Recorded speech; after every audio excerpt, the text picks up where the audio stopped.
Today on the Burning Archive, part 2 of the series telling the story of Russian history backwards, and today it is the 20th century.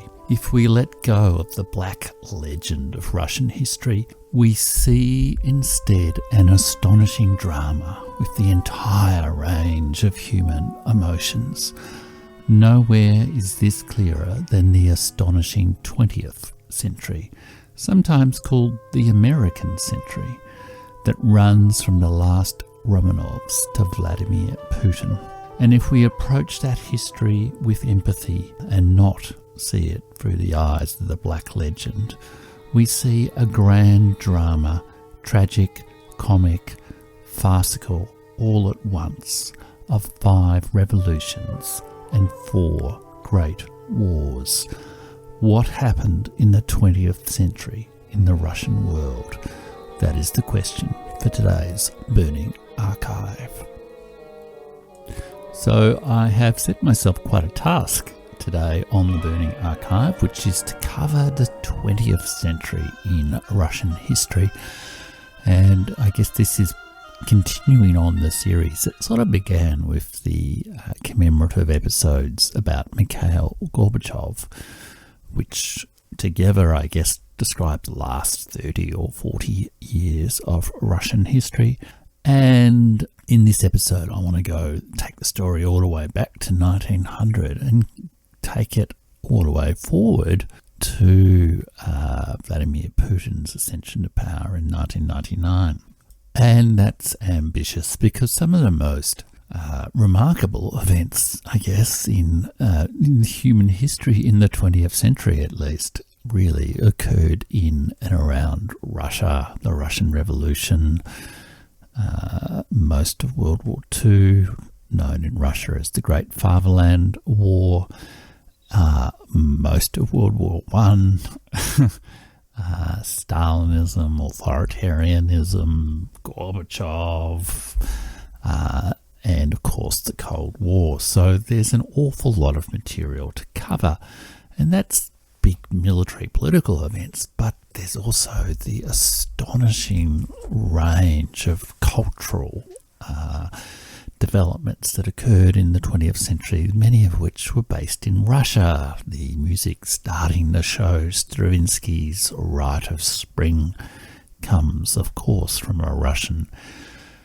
composer around about 1912, I think, and evokes the world of Russian paganism as part of a revolt against civilized Europe.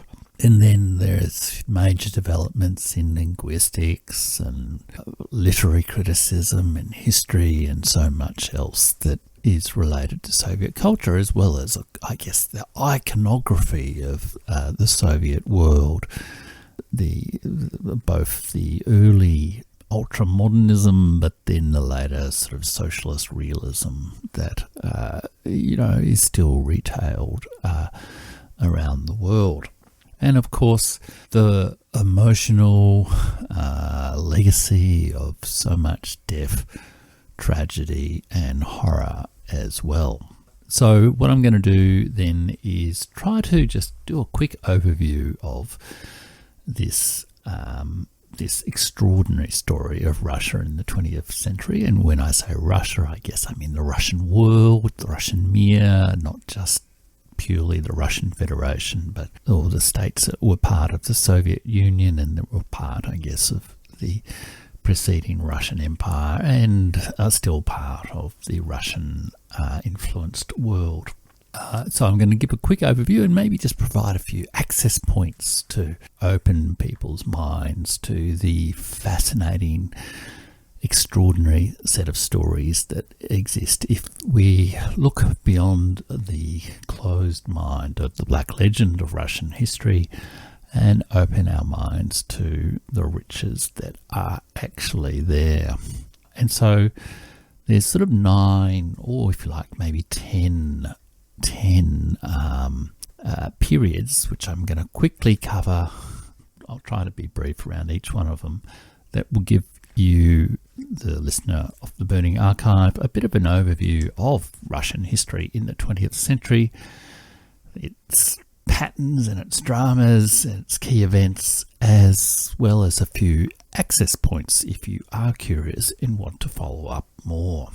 And then those 10 sort of events structured around the idea of 5 revolutions and 4 great wars are Revolution 1 is the 1905 revolution, which introduces both constitutional changes as well as is associated with what's called the Russian Silver Age and so much of the cultural revolution of the early 20th century.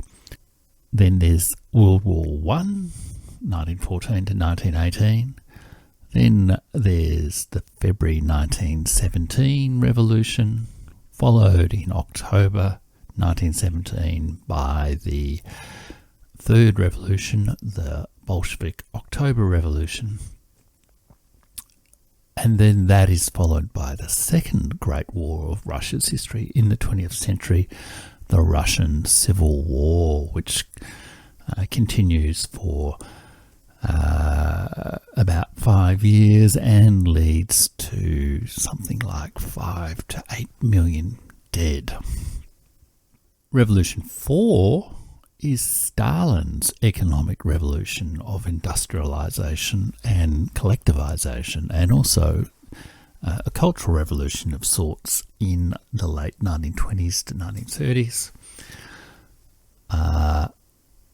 Then there is the Third Great War, the Great Fatherland War, as it's known in Russia, sometimes translated as the Great Patriotic War, or World War II, as it's commonly known in the West.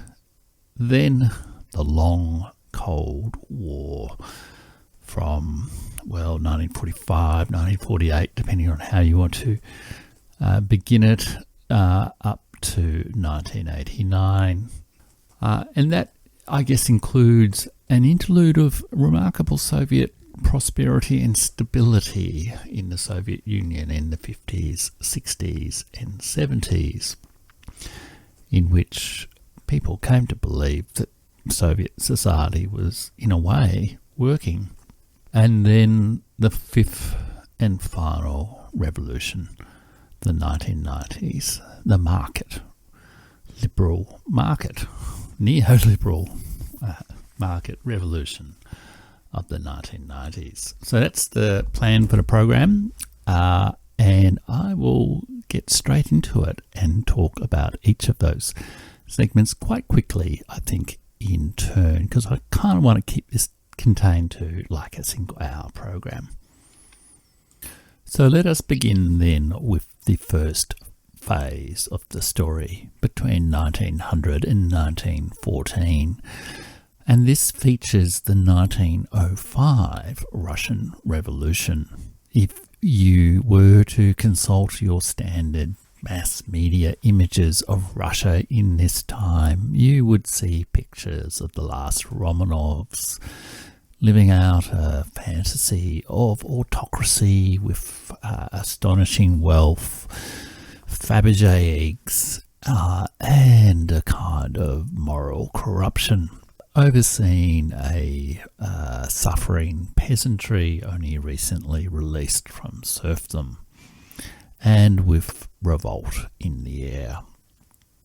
And those things are kind of true, but there's also another layer of reality there, and that is, this is known as Russia's Silver Age, a kind of a golden age of literary and cultural and intellectual dynamism that is quite extraordinary and extraordinarily diverse in terms of its, ethnic composition, not just purely Russians, but all kinds of Russians, the growth of Eurasian identities, a celebration not just of Orthodox Christianity, but of paganism, atheism, and other religions, revivals of Islam in some of the Russian republics. It's also a period of extraordinary literary musical and artistic innovation. Kandinsky, Chagall, Malevich, and authors like Andrei Belly, whose novel Petersburg is an astonishing experimental work that looks at the wonder that was this huge, large, commercial, modern capitalist city that seemed to house a kind of unreal world of electricity and art and new ideas.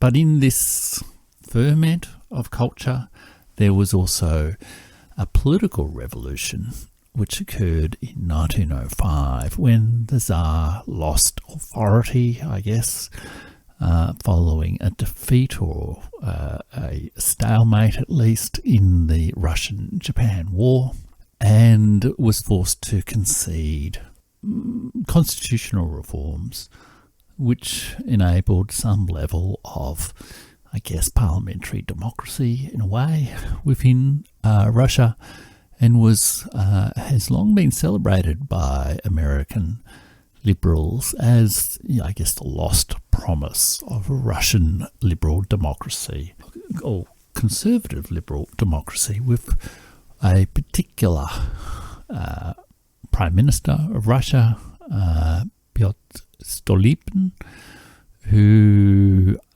sadly was also assassinated in Kiev in, I think, 1912.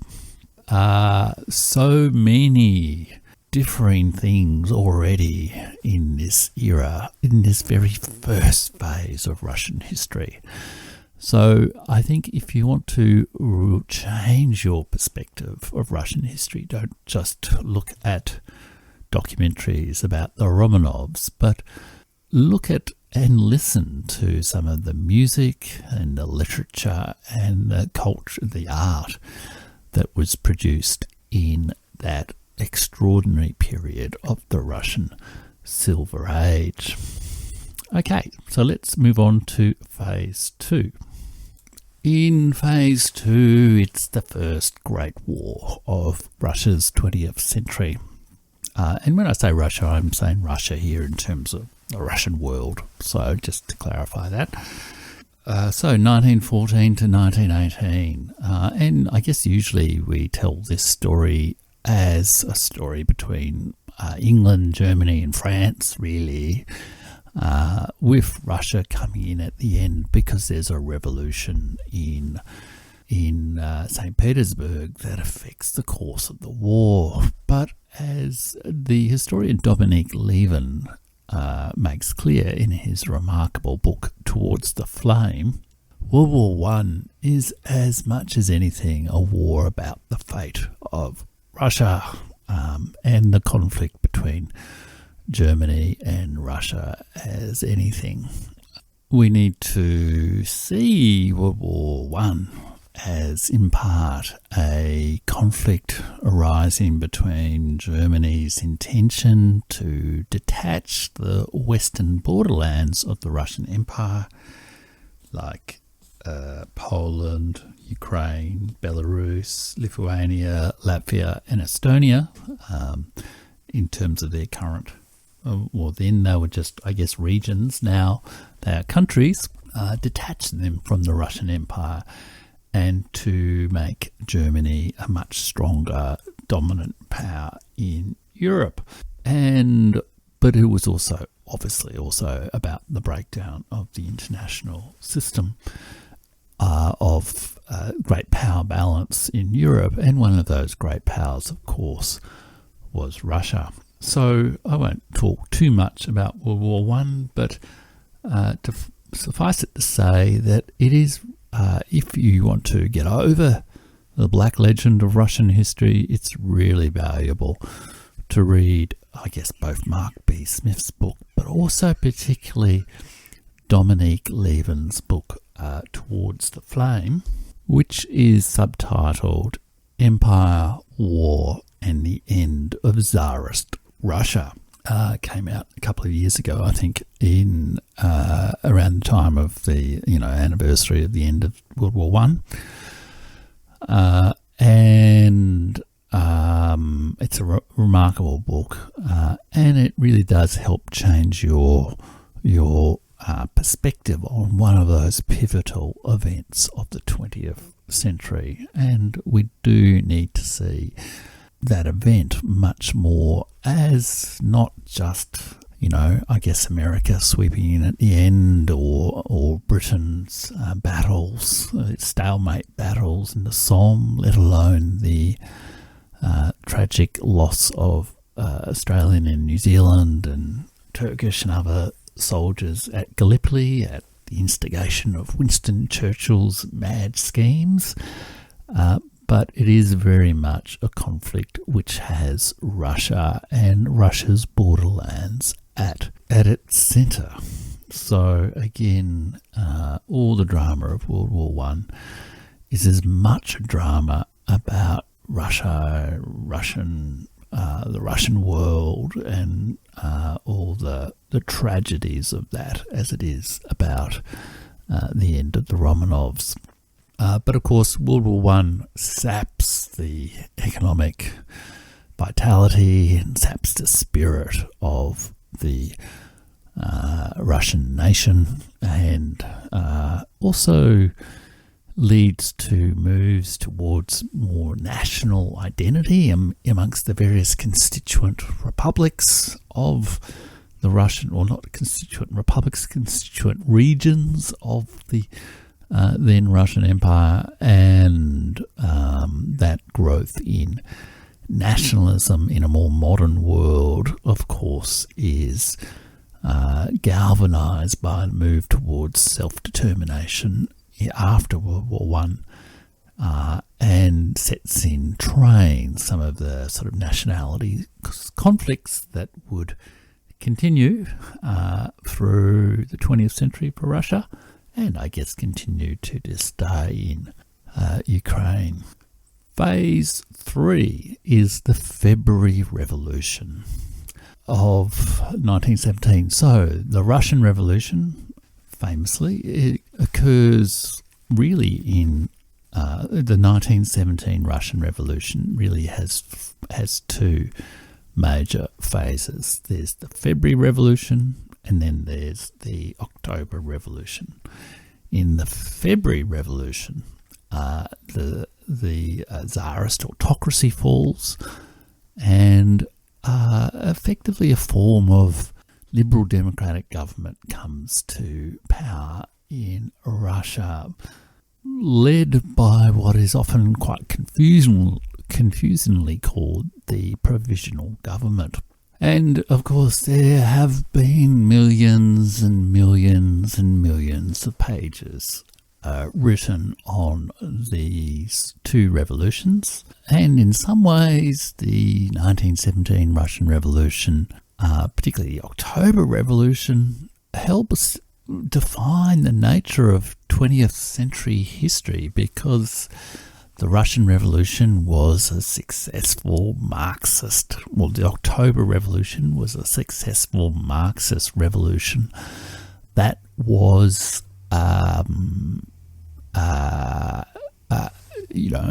done in the name of Marxist historical dialectical materialism, viewing history as a science. So what happened in Russia in 1917 sort of defined the positions of historians, not just on writing the history of Russia, but on writing history as such to some degree for much of the 20th century.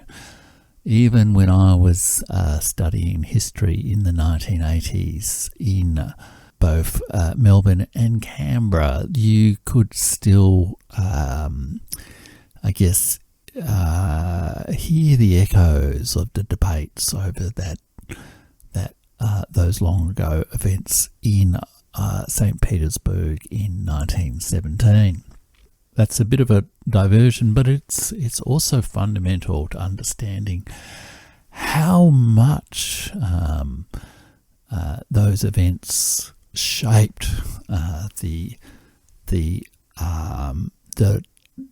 divergent intellectual and cultural views of millions, billions even, of ordinary people as well as intellectuals throughout the 20th century.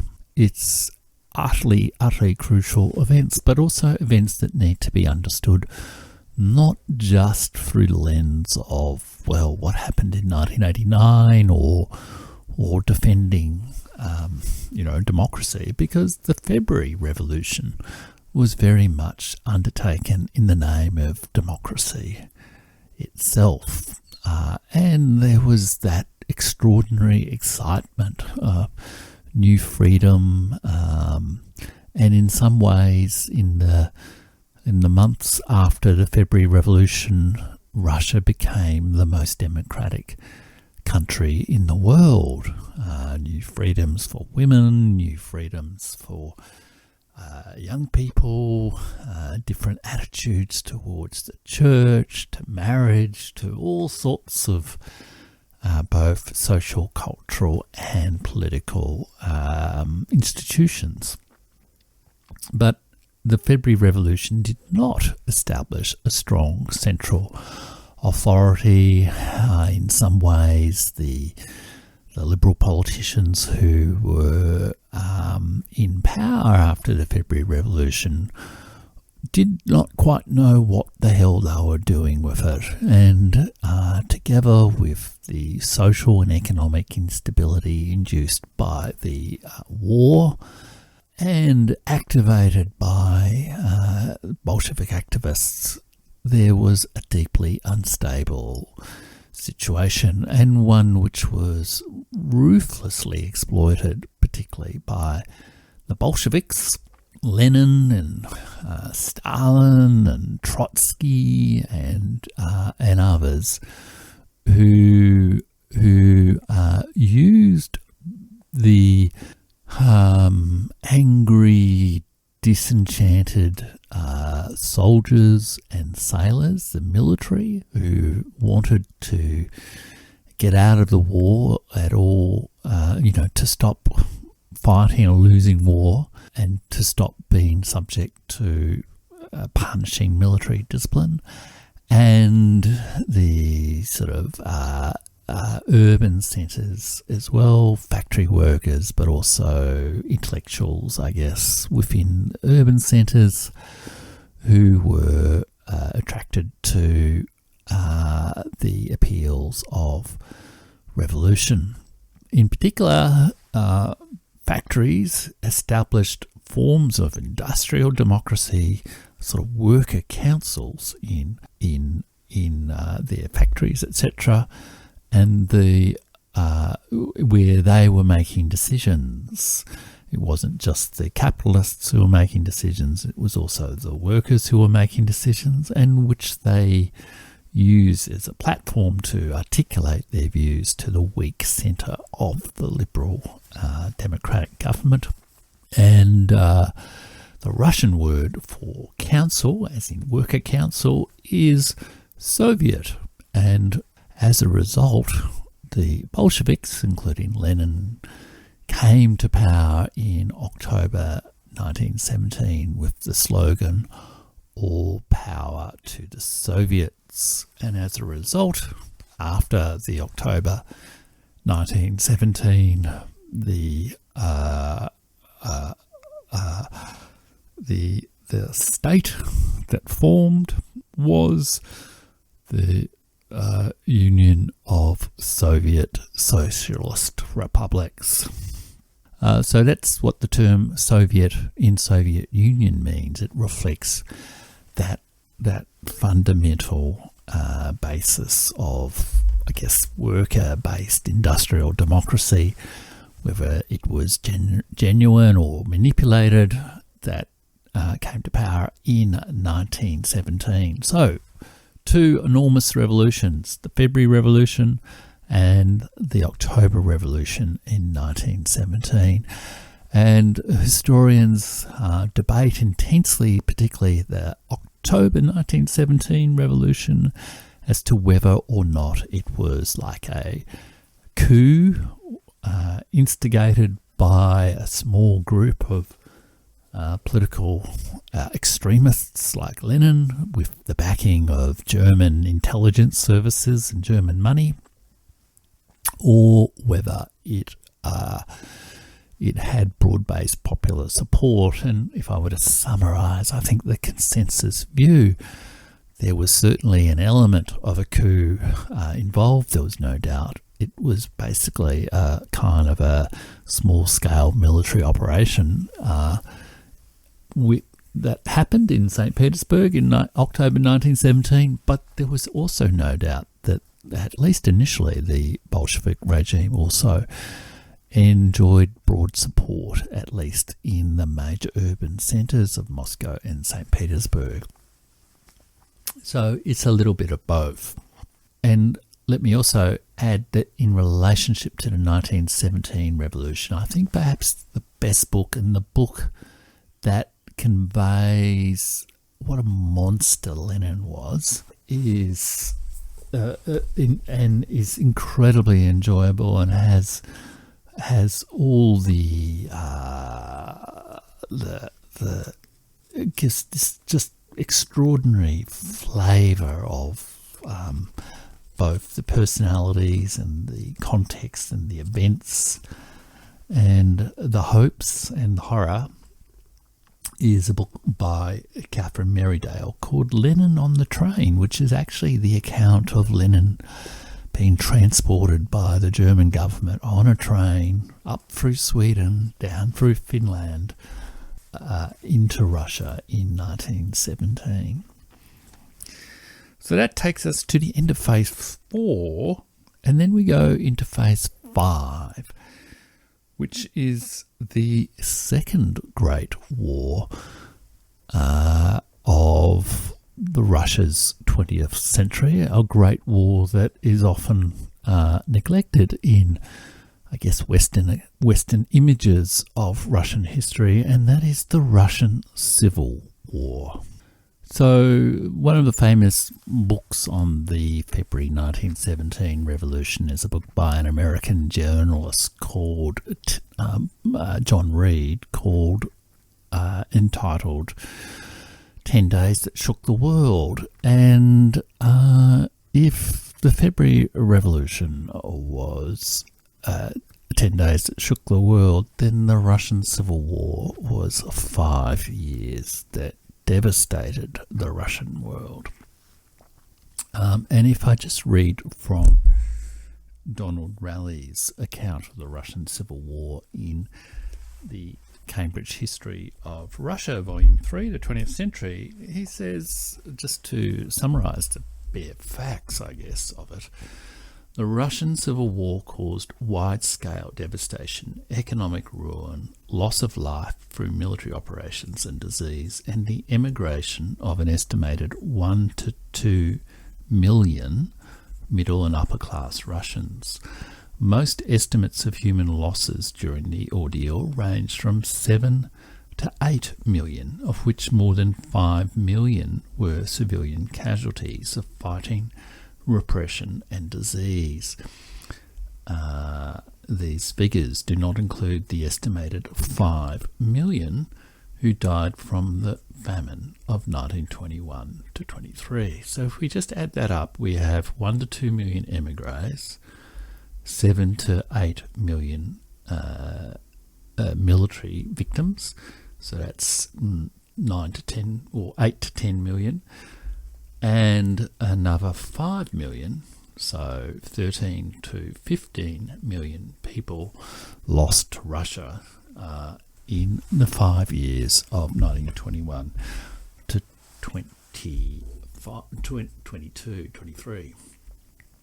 An utterly devastating event, and also one of profound significance for the future of Russia and I guess the course of totalitarianism within Russia. Raleigh says that war communism, the policies that were adopted during this, I guess, fight for survival of the Bolshevik state, strengthened the authoritarian streak in Russian political culture by creating an economic order characterized by centralization, state ownership, compulsion, the extraction of surpluses, forced allocation of labour, and a distribution system that rhetorically privileged toiling classes. It led to the consolidation of the one-party state and the repression of the same vital civil culture, that extraordinary Russian Silver Age that I described earlier. So many of those people were among the emigres, like the poet Maria Tsvetanova or the philosopher Nikolai Berdyaev, and also Vladimir Nabokov, the great Russian novelist who made a later career in America. And what's more, it shattered social relationships. So profoundly important event, and one that I think is perhaps now only starting to be more fully understood, perhaps in terms of its ramifications in Western historiography. If I were to, I've been, looking around for a good account of the Russian Civil War, because apart from anything else, it's an astonishingly complicated event. You have, if you just were to focus on the Ukraine part of the Russian Civil War of 1918 to 22 or 23, then there's 5 different actors who control Ukraine within 1 year of the Russian Civil War. There's the whites, and there's the reds, and then there's the monarchist nationalists, and then there's also various, different ethnic and religious and nationalist groups that are revolting in parts of the Russian Empire. And there is also the rather extensive and opportunistic intervention of the United Kingdom, the United States, France, and indeed Japan in the Russian Civil War. And if I were to suggest one way to learn more about it, I'd suggest reading Mikhail Bulgakov's novel, The White Guard, which describes the utter chaos of Kiev during the Russian Civil War. Okay, let's move on to phase 6, which is another revolution, a perhaps forgotten revolution, and that was the revolution engineered by Joseph Stalin in the late 1920s and 1930s, which was the sudden, rapid and remarkable industrialization of Russia. Sometimes talking about socialism in one country, turning away from internationalism, but also deploying all the powers of the state to rapidly modernize and industrialize the Soviet economy, which had certainly been industrializing, but industrialized through the 1930s into World War II at an astonishing rate. And this revolution was accompanied by a guess, a cultural revolution of sorts, a closing down perhaps of the Russian mind around the doctrines of socialist realism and the party always being right. And of course it also included the great agricultural collectivization, which led to disastrous consequences both for people who were relocated and dispossessed, I guess, across the entire Soviet Union, and disastrous famines in Ukraine, Kazakhstan and other parts of the Soviet Union.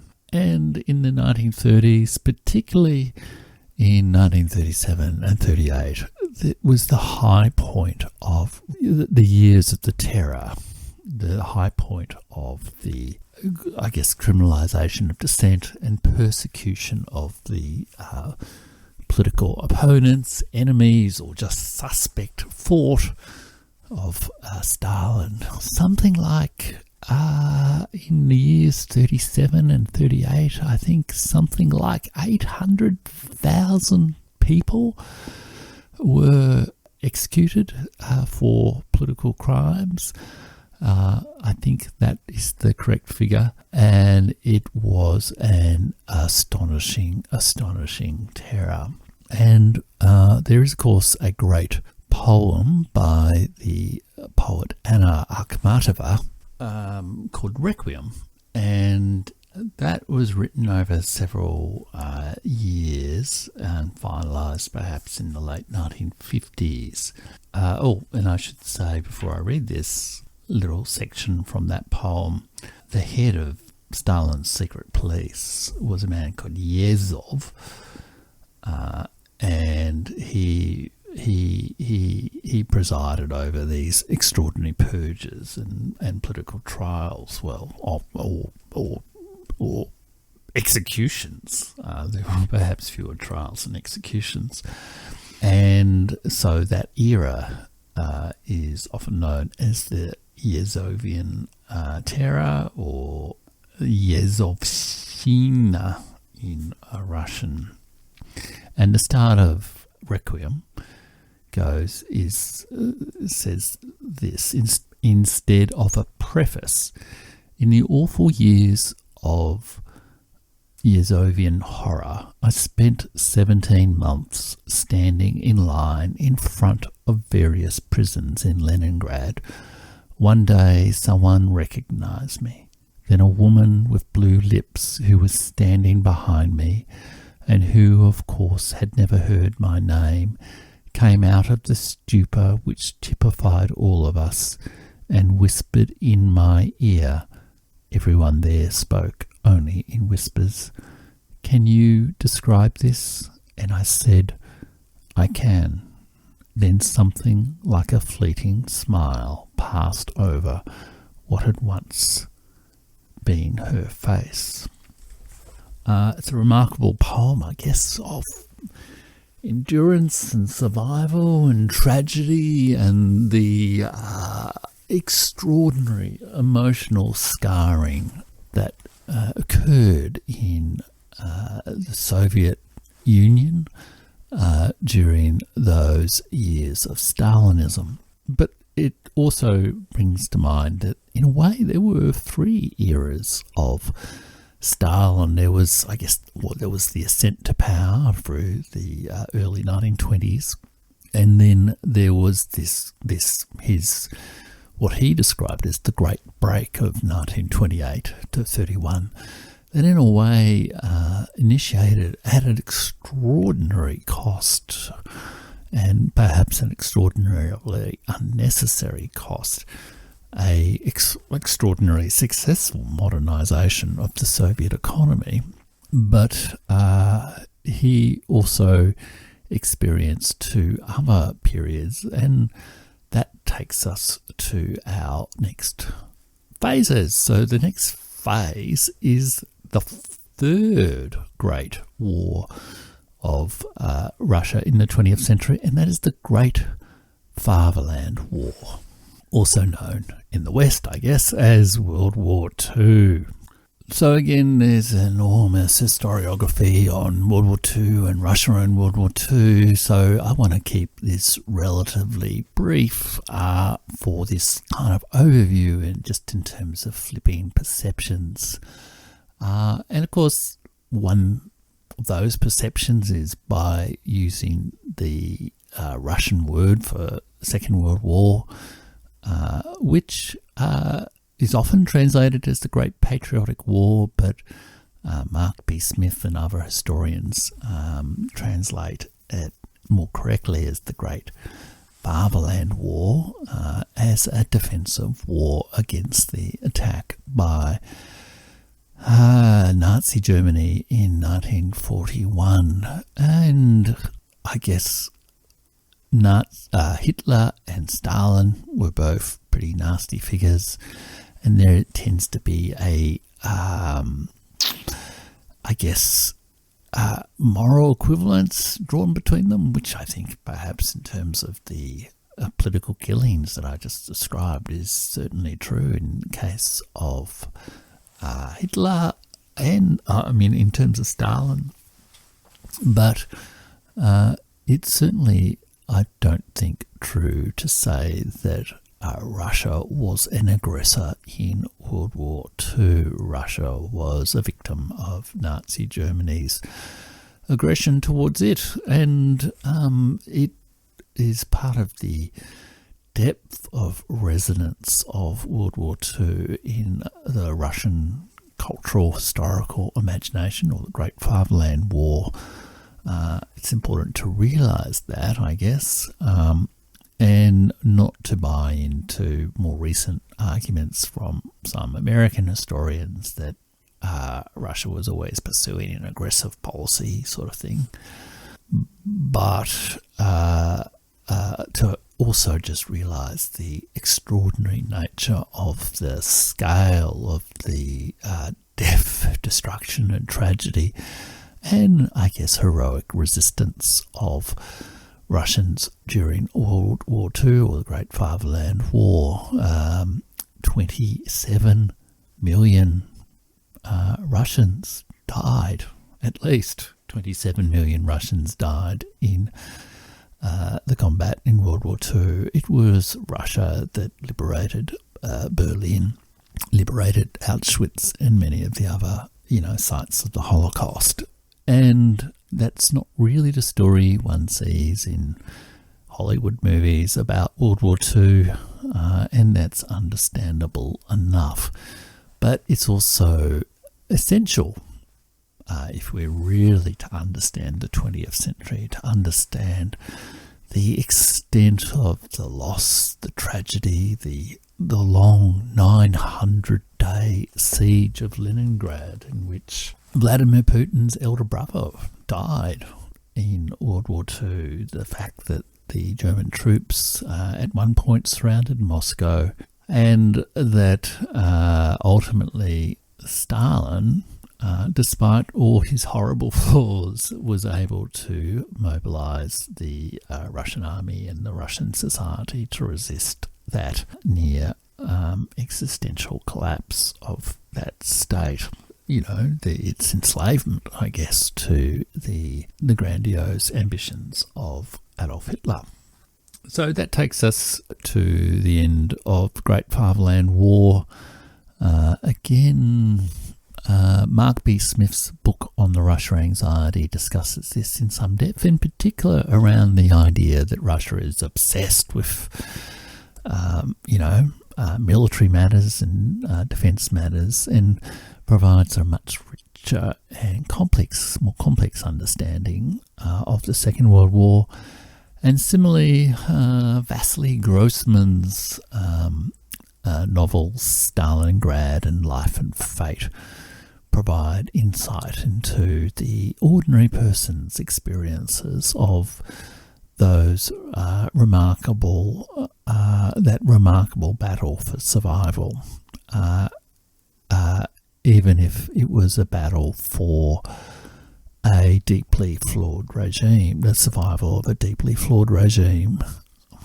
So then we get to phase 8, which is the fourth great war of the Russian world, history of the Russian world in the 20th century, and that is the Long Cold War.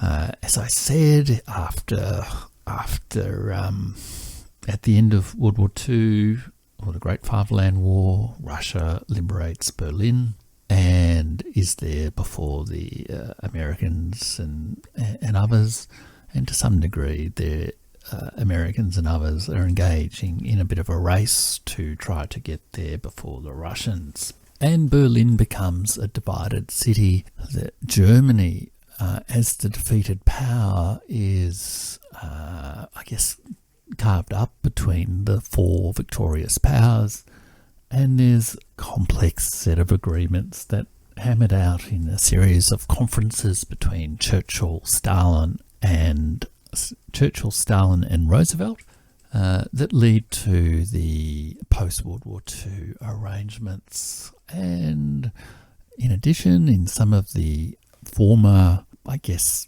German-dominated Western borderland states like Poland, etc., there's there's an enormous refugee crisis. There's the consequences of the Holocaust, and there's also something of political crisis in many of these states. Communist governments come to power, partly through democratic means, partly through non-democratic means in much of Eastern Europe. And the famous Iron Curtain comes down over Eastern Europe, and Russia asserts the Soviet Union asserts a kind of defensive strategic dominance over all the states between that were the avenues of German invasion into Russia, Poland, Hungary, the Baltic states, and so on. And so on. And those countries endure some dark years under effectively being controlled as sort of satellite governments of the Soviet Union. And late Stalinism comes into play. Stalin dies in 1953, and not really as portrayed in the film The Death of Stalin, the recent film Death of Stalin, which is a farce, I guess, but is amusing as a farce, but perhaps is not really a valid or accurate representation of history. Khrushchev comes to power, and there is a kind of a thaw, what's described as a thaw, both in Russian, there's de-Stalinisation that happens, the extremes of the Gulag and political persecutions are condemned, and Stalin criticised for the conduct of the mass terror of the 1930s, and economic life and cultural life lightens up a bit. And indeed, perhaps one of the ways to flip one's understanding of the Russian world in the 50s, 60s and 70s is, in many ways, these are the years of greatest success of the Soviet Union. I mean, the Soviet Union, which came into being in 1917, 1918, or arguably 1922, strictly speaking, because there was a sort of treaty process that happened. Endured the horrors of the Civil War in the 1920s, or whatever it was, losing 10, 12 million people. The horrors of the 1930s with the famine and the terror and the repression and the forced deportation, etc., etc. And then the horrors of the 1940s when, 27 million plus people died and their country was occupied all the way to both its capitals, both St. Petersburg or Leningrad and Moscow, by a racist regime that wanted to, enslave the subhuman Slavic race and kill every Jew it could find. Appalling regime. So after all those 3 horrible, tragic decades, Russian society, or the Russian world society, actually starts to revive in the 1950s and the 1960s and the 1970s. It actually starts to catch up economically with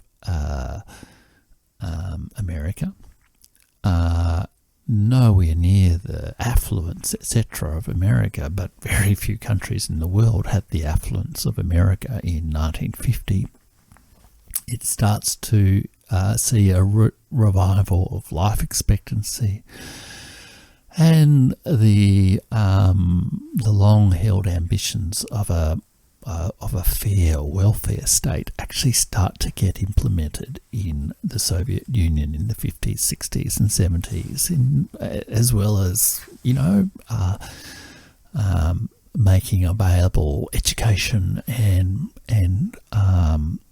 high quality culture to many people. Even though there is still some level of dissent, there's also mass participation in many cultural events, and many people do not experience it. It is not Russia in the 1930s. It's Russia, a different kind of Russia in these years, still with its levels of intolerance and levels of repression and levels of stagnation, as Gorbachev said, but also one with a lot of successes and loyalties and complex attachments to both the ideology of socialism that was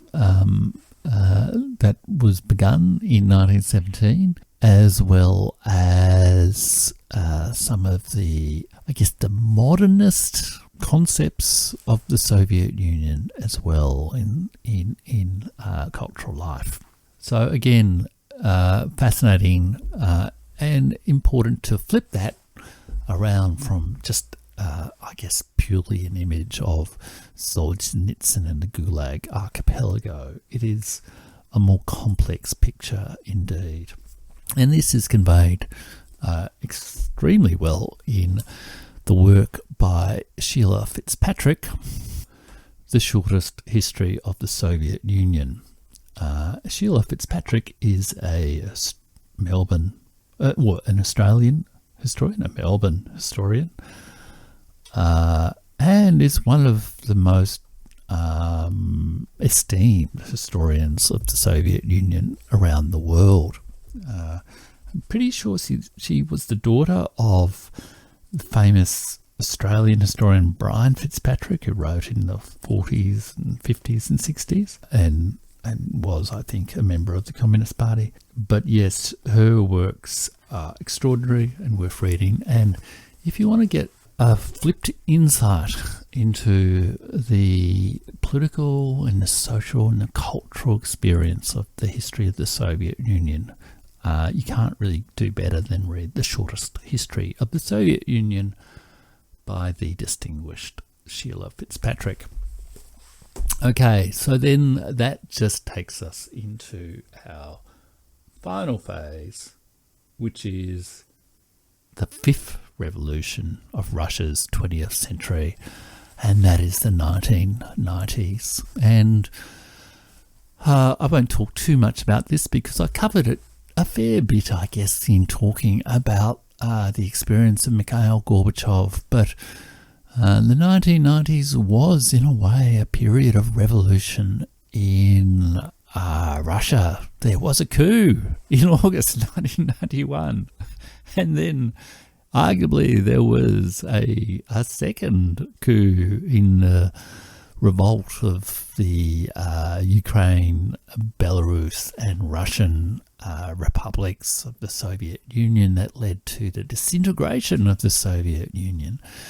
And associated with that was a form of extreme market ideology that led to the the 500-day plan to transform that complex heritage of the last 90 years that I just described to you, with its welfare state and its strong military and its proud, if conflicted culture, turn it into a free market, consumerist, free-for-all. And of course, as I think I conveyed, it was a terrible, terrible social catastrophe in many ways, and one that still has many resonances for Russians. So that's the history of Russia in the 20th century. 5 revolutions: the 1905 revolution, political revolution, and associated cultural revolutions. The February 1917 liberal democratic revolution, I guess. The October 1917 Bolshevik Revolution, the 1928 to 1930 plus Stalinist economic and cultural revolution, the Great Break, as he described it. And finally, the 1990s neoliberal American Revolution in Russia. And then the 4 great wars: World War I, the Civil War of 1918 to 22, the Great Fatherland War of 1941 to 45, the Long Cold War from, let's say, 1948 to 1989, plus maybe another 30 years. And those behind those enormous and deeply tragic events, there has been the most extraordinary, range of cultural, historical, political, all forms of artistic and ordinary person's emotional experience of those events as well. And what a remarkable, astonishing story it is, and what a more interesting story it is than the story of benighted Russia suffering under totalitarian dictators, waiting to be freed by the Anglo-Americans. So it's an astonishing history of Russia in the 20th century, and I hope some of the listeners of the Burning Archive take the opportunity to read some of the recommended material I've mentioned there, and come to a deeper appreciation of the Russian world in the American century of the 20th century. Okay, that's it for me this week. I'll be back soon with the next in my series of episodes on Russian history, and we're going to look at the 19th century next, perhaps through the prism of Russia's remarkable liberation of Europe from Napoleon in 1812 to 1814 or so. Do share and subscribe to the podcast, and also let me also say that on, I think it's October the 6th, I'm going to do a special episode of the podcast to a sort of a live stream even of the podcast related to the Nobel Prize for Literature. I think that's going to become an annual tradition of the Burning Archive podcast. Who knows, maybe they'll even honour an historian this time. Anyhow, do look out for that, and like and subscribe, and I'll be with you soon. And until then, remember, as so many Russians must have felt so deeply through the 20th century, what thou lovest well will not be reft from thee. Bye now.